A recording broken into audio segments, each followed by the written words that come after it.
ഞാനൊരു കട്ടൻ കാപ്പി കുടിക്കാൻ വേണ്ടി ചിക്കുന്റെ അടുത്ത് വീട്ടില് അങ്ങനെയല്ല. എന്നാ സംഭവം എന്ന് വെച്ച് കഴിഞ്ഞാല് ഞാൻ പാലക്കാടായിരുന്നു ജോലി ചെയ്തോണ്ടിരുന്നത്. പാലക്കാട് നിന്ന് ഞങ്ങൾ 5 പേര് ഫ്രണ്ട്സ് ഞങ്ങളിങ്ങനെ വണ്ടി ഓടിച്ച് ഇങ്ങനെ പോരുവാണ്. വീട്ടിലേക്ക് പോന്നോണ്ടിരിക്കുന്ന സമയത്ത് ചിക്കുവിന്റെ ഒരു കസിൻ ബ്രദർ ഉണ്ടായിരുന്നു. എൻ്റെ ഏറ്റവും വലിയ കൂട്ടുകാരനാണ്. അപ്പൊ പറഞ്ഞു, എടാ ഞങ്ങൾ വരുമ്പോൾ ചെറിയ തണുപ്പൊക്കെ ഉള്ള സമയമാണ്. ഇവർക്കൊക്കെ അറിയോ? ഇങ്ങനെ വന്നപ്പോഴേക്കും വണ്ടി ഓടിച്ച് വരുന്നതാണല്ലോ. അപ്പൊ പറഞ്ഞാൽ നമുക്ക് കട്ടൻ കാപ്പി കുടിച്ചിട്ട്, അപ്പൊ വൈകുന്നേരം 7 മണി 8 മണി ആയെന്ന് തോന്നുന്നു. അപ്പൊ കട്ടൻ കാപ്പി കുടിച്ചിട്ട് പോകാന്ന് പറഞ്ഞു. അപ്പൊ എൻ്റെ ആന്റിയുടെ വീടുണ്ട്, നമുക്ക് അവിടെ പോയി കാപ്പി കുടിച്ചിട്ട് പോകുന്നു. അപ്പൊ ഞങ്ങൾ 5 പേരും കൂടെ കൂടിയിട്ട് അവിടെ ചെന്ന് കാപ്പി കുടിക്കുന്നു. അപ്പം ചിക്കു നേരം ഒരു യൂണിഫോം, അതായത് സ്കൂൾ യൂണിഫോമാണ്. എനിക്ക് ചെറുപ്പത്തിലൊക്കെ എനിക്ക് ഭയങ്കര ഷൈ ആയതുകൊണ്ട് നമുക്ക് എന്താ ആരോടെങ്കിലും ഇഷ്ടമുണ്ടെങ്കിൽ പോലും തുറന്നു പറയാൻ പേടിയുള്ളൊരു കാലഘട്ടമായിരുന്നു, പ്രത്യേകിച്ച് ഭക്ഷണം. അപ്പൊ ഇങ്ങനെ അതിനുശേഷം ജോലിയൊക്കെ ആയി കഴിഞ്ഞപ്പോഴേക്കും നമുക്ക് കുറച്ച് ധൈര്യമൊക്കെ ആയിട്ടുള്ള സമയമാണല്ലോ. അപ്പൊ ഒരു മിന്നായം പോലെ നമ്മൾ ചായ കുടിക്കുന്നതിനിടയ്ക്ക് ആ യൂണിഫോം ഇതും നമുക്ക് പെട്ടെന്ന് സ്ട്രൈക്ക് ചെയ്തു. പെട്ടെന്ന് പറഞ്ഞു വീട്ടിൽ നിന്ന് ഞങ്ങൾ എല്ലാവരും ഇറങ്ങി, ചായ കുടി കഴിഞ്ഞിട്ട് ഇറങ്ങി കഴിഞ്ഞപ്പോഴേക്കും ഞാൻ നേരെ അവനോട് ചോദിച്ചു, എടാ എനിക്ക് കൊച്ചിനെ കെട്ടിച്ചേരാമെന്ന് ചോദിച്ചു. ജസ്റ്റ് കണ്ടു കഴിഞ്ഞപ്പോഴേക്കും പെട്ടെന്ന് അവനെ ഇറങ്ങി. ഇനിയിപ്പോ ആ കൂടത്തിലുള്ള വേറെ ആരും ഒന്നും ചോദിക്കണ്ടല്ലോ, അതിനെ കയറി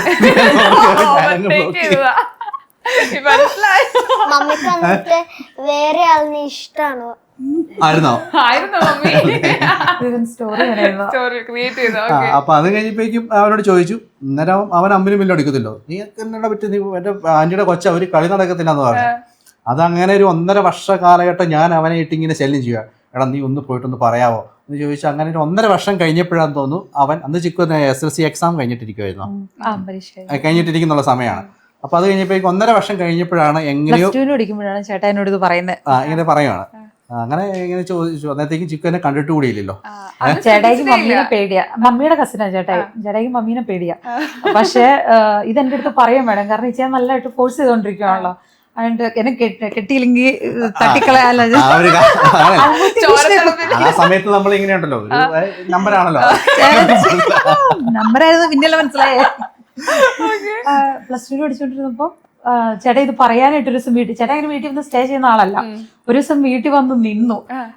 ഞങ്ങൾ ഒരുമിച്ച് പള്ളിയിൽ പോയി നടന്നു വരുന്നു. എന്നോട് കൊച്ചു ശേഷം സ്കൂളിലെ ശേഷം ഒക്കെ ചോദിക്കുന്നുണ്ട്.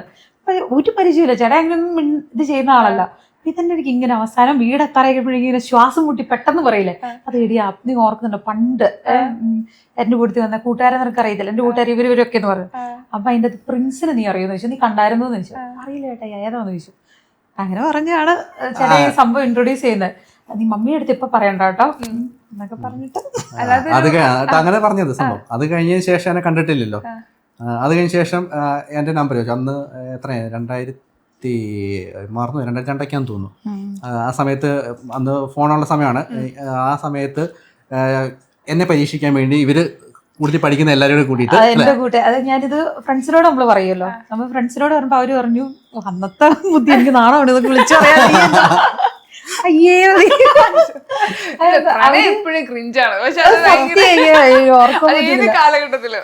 അവര് പറഞ്ഞതെന്ന് വെച്ച് കഴിഞ്ഞാല് ഈ മറ്റേ പെൺകൊന്നന്മാരൊക്കെ എന്നുണ്ടെങ്കിൽ വൈദ്യുതികളൊക്കെ എന്നുണ്ടെങ്കിൽ ഭയങ്കര ചീപ്പ് വേർഡാണ് യൂസ് ചെയ്യണത്. പക്ഷെ എന്നാലും നമ്മളിങ്ങനെ പറയില്ല, അതായത് ജസ്റ്റ് ഒരു പെൺകൊച്ചി ഇപ്പൊ ആരെങ്കിലും ഫോൺ ചെയ്യുകയാണെങ്കിൽ ഓക്കെ ലേഡി സൗണ്ട് കേട്ട് കഴിഞ്ഞാൽ ഭയങ്കര ഇങ്ങനെ കത്തിച്ച് വർത്താനം പറഞ്ഞുകൊണ്ടിരിക്കും. അപ്പൊ ചുമ്മാ വിളിച്ചു നോക്കണേ അങ്ങനത്തെ ആളാന്നുണ്ടെങ്കിൽ ആരാന്ന് പോലും മാറ്റർ ആയിരിക്കില്ല, ചിലപ്പോൾ വർത്താനം പറഞ്ഞുകൊണ്ടിരിക്കും എന്ന് പറഞ്ഞു. എന്നിട്ട് ഞങ്ങൾ 2-3 പേര് കൂടിയിട്ട് അന്ന് ഇങ്ങനെ മറ്റേ STD ബൂത്ത് ഉണ്ടല്ലോ. അപ്പൊ ദൈവമേ ഇത് TV-ൽ വരുന്നല്ലേ ചേ,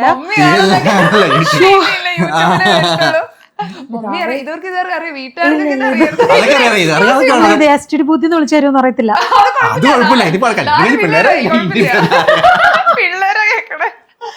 വിളിച്ചു കഴിഞ്ഞപ്പോഴേക്കും ഹലോ വേറൊരാളുടെ പേരിലാണ് വിളിച്ചത്. ഇച്ചിരി ഒരു എന്താ പറയാ ഒരു വോയിസ് ഒക്കെ ചേഞ്ച് ചെയ്തിട്ട് മോഡുലേഷൻ ഒക്കെ വരുത്തിയാണ് വിളിച്ചത്.